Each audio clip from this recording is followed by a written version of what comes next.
Good morning student. આજે ચાલુ કરવાનું છે ઇકોનોમિક ઇમ્પોર્ટન્ટ ઓફ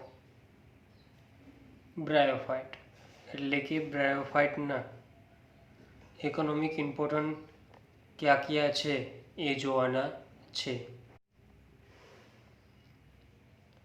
તો બ્રાયોફાઇટ ઇન્ક્લુડ લીવરવોર્ટ એટલે કે હિપેટોકોપ્સિડા પ્લાન્ટ, એન્થોસિરોટોપ્સિડા પ્લાન્ટ અને બ્રાયોસિડા. 3 ક્લાસના પ્લાન્ટ આવેલા છે, જેમાં હિપેટોકોપ્સિડામાં 300 જેનેરા અને 6000 to 10,000 સ્પીસીસ. હોર્નવોર્ટ એટલે કે એન્થોસિરોટોપ્સિડા, જેમાં હાફ ડઝન એટલે કે અબાઉટ 6 જેનેરા છે અને અબાઉટ 50 સ્પીસીસ છે.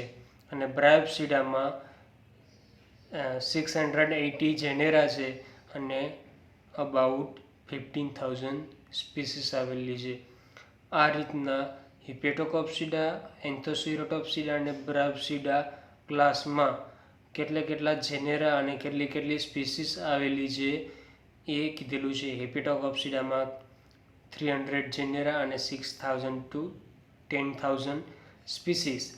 એન્થોસિરોટોપ્સિડામાં હાફ ડઝન એટલે કે about 6 genera and 50 species. And બ્રાયોપ્સિડામાં 680 જેનેરા એન્ડ 50,000 સ્પીસીસ. તો જે આટલી મોટી બ્રાયોપ્સિડા ક્લાસમાં આટલી બધી સ્પીસીસ અને આટલી બધા જેનેરા, આટલા બધા પ્લાન્ટ આવેલા હોવાથી એનો ઘણી એક મોટી ફેમિલી કહેવાય, જેમાં ઘણા બધા પ્લાન્ટ ઘણી બધી રીતના ઉપયોગી થતા હોય છે. તો કયા પ્લાન્ટ કઈ રીતના ઉપયોગી થાય છે એ જોવાનું છે, જેમાં 2 પ્રકાર છે, direct use of bryophyte and indirect use of bryophyte. તો આજે ચાલુ કરીએ direct use of bryophyte. Some pits, however, consist mainly of the remains of sphagnum. Sphagnum તરીકે ઉપયોગ થાય છે. For this, moss is often called pit moss. moss એટલે કે શેવાળ. pit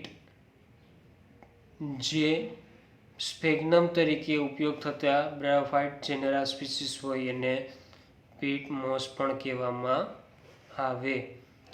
The compact, partially decomposed and carbonized dead plant deposits are called peat. peat કોને કહેવાય? તો કે પાર્શિયલી ડીકમ્પોઝ થયેલું એટલે કે હાફ પૂરેપૂરું નહીં, એટલે કે પાર્શિયલી ડીકમ્પોઝ થયેલું અને કાર્બોનાઇઝ્ડ ડેડ પ્લાન્ટ એટલે કે ઓર્ગેનિક ડેડ પ્લાન્ટ હોય એને પીટ કહેવામાં આવે. એટલે કે એક પ્રકારનો અર્ધ વિઘટન પામેલો પ્લાન્ટ અથવા તો કોલસો. Peat is use is a fuel તરીકે ઉપયોગ થાય છે. By chemical treatment cellulose in peat is break down into sugar, એટલે કે સેલ્યુલોઝનું કેમિકલ ટ્રીટમેન્ટ દ્વારા સુગરમાં કન્વર્ટ કરવામાં આવે. Which through fermentation is converted into alcohol, એટલે કે સુગરના ફર્મેન્ટેશન દ્વારા આલ્કોહોલ પ્રોડક્શન કરવામાં આવે. The Germans evolved a method to obtain ammonium sulfate by-product in the production of gas from peat.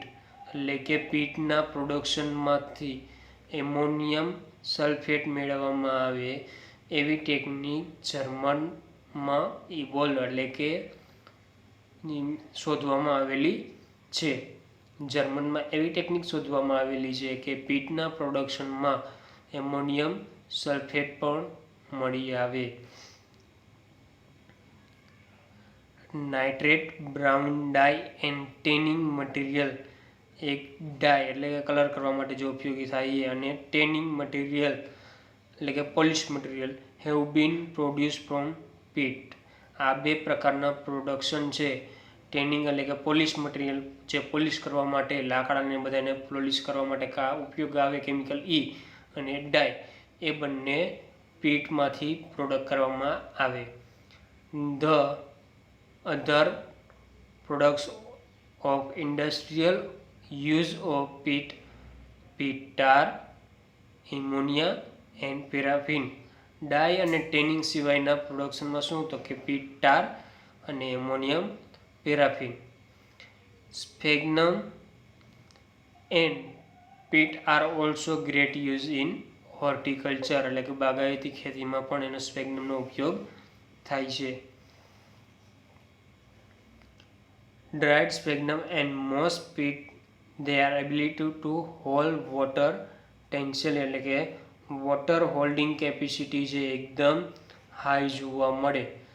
R remoist and use to packing material, એટલે કે ધારો કે flower, fruit અને એ બધું હોય એમાં પેકિંગ મટીરિયલ તરીકે કે જે મોઇસ્ટ આબોહવા વાતાવરણ છે મોઇસ્ચર રાખવાની હોય, મોઇસ્ચર એટલે કે ભેજવાળી રાખવાની હોય એવી જગ્યાએ પેકિંગમાં કામ આવે. શું કામ? કેમ કે એની વોટર હોલ્ડિંગ કેપેસિટી હાઈ છે અને મોઇસ્ચરવાળું વાતાવરણ જાળવી રાખે.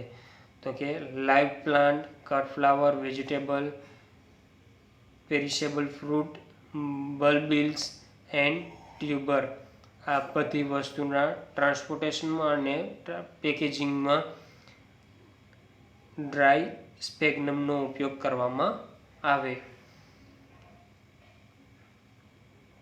Peat has certain food value and thus has been used as a stock food in mixture with molasses. મોલેસીસના મિક્સચરમાં પણ ઉપયોગ કરવામાં આવે. Various product of industrial use such as acetic acid, methyl alcohol, humic and allied acid, carbonic acid, paraffin, naphtha, montan wax, lignins used in making plastic have been obtained from peat. એટલે કે આટલી product છે acetic એસિડથી ચાલુ કરીને plastic, આટલી બધી product છે એ પીટમાંથી બનાવવામાં આવે. For example acetic acid, methyl alcohol, humic and allied acid, carbonic acid, paraffin, naphtha, montan wax, lignin and plastic, આ બધી વસ્તુ પીટમાંથી બનાવવામાં આવે બાય વેરિયસ મેથડ.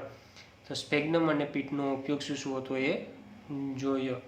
પછી છે મિકેનિકલ યુઝ ઓફ બ્રાયોફાઇટ.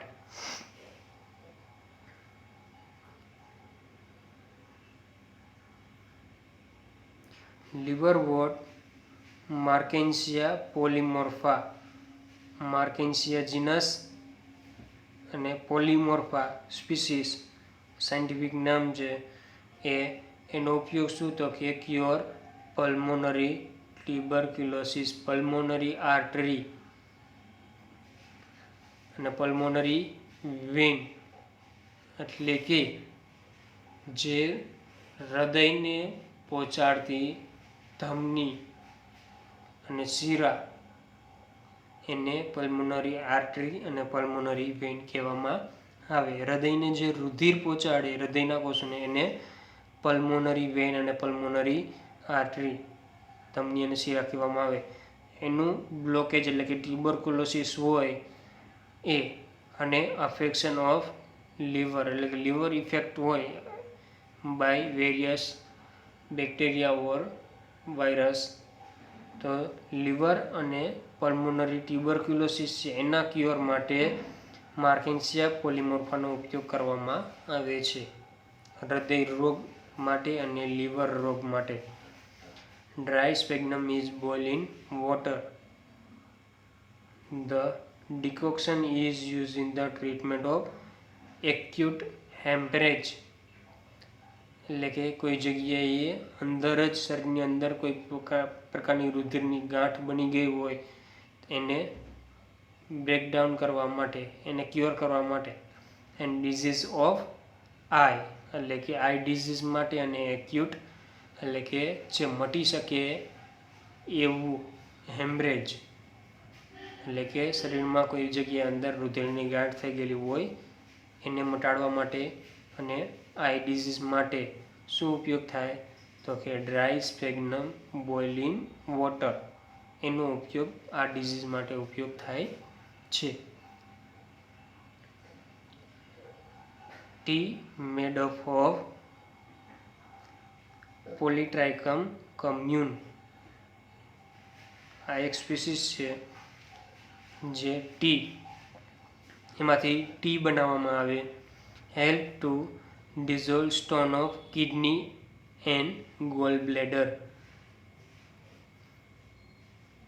જે ટી છે ટી કેમાંથી બનાવવામાં આવે તો કે પોલીટ્રાઇકમ કમ્યુન નામની સ્પીસીસમાંથી જે ટી બનાવવામાં આવે એનો ઉપયોગ શું થાય તો કે ડિઝોલ્વ સ્ટોન ઓફ કિડની એટલે કે કિડની સ્ટોન પથરી અને ગોલ બ્લેડર સ્ટોન એટલે કે ગોલ બ્લેડર એટલે લીવરમાંથી જે બાઇલ જ્યુસ અને બાઇલ સોલ્ટ એ બે સ્ટોર થાય ગોલ બ્લેડરમાં. તો એ ગોલ બ્લેડરમાં પણ સ્ટોન જોવા મળે પથરી જેવો. તો એ ડિઝીઝ માટે કિડની સ્ટોન અને ગોલ બ્લેડર સ્ટોનને મટાડવા માટે ટી કેમાંથી બનેલી તો કે પોલીટ્રાઇકમ કમ્યુનમાંથી બનેલી એ ઉપયોગ થાય છે. A distillated of peat tar known as a sphagnol. Distil એટલે કે પ્યુરિફાય કરેલો ટાર પીટ ટાર એને સ્ફેગ્નોલ કહેવામાં આવે. જે કેમાં ઉપયોગ થાય છે તો ટ્રીટમેન્ટ ઓફ સ્કિન ડિઝીઝ માટે ડિસ્ટિલેટ કરેલો પીટ ટાર જેને સ્ફેગ્નોલ કહેવામાં આવે એ સ્કિન ડિઝીઝ માટે ઉપયોગ થાય છે. બાકીના યુઝીસ આપણે નેક્સ્ટ જોશું. Thank you.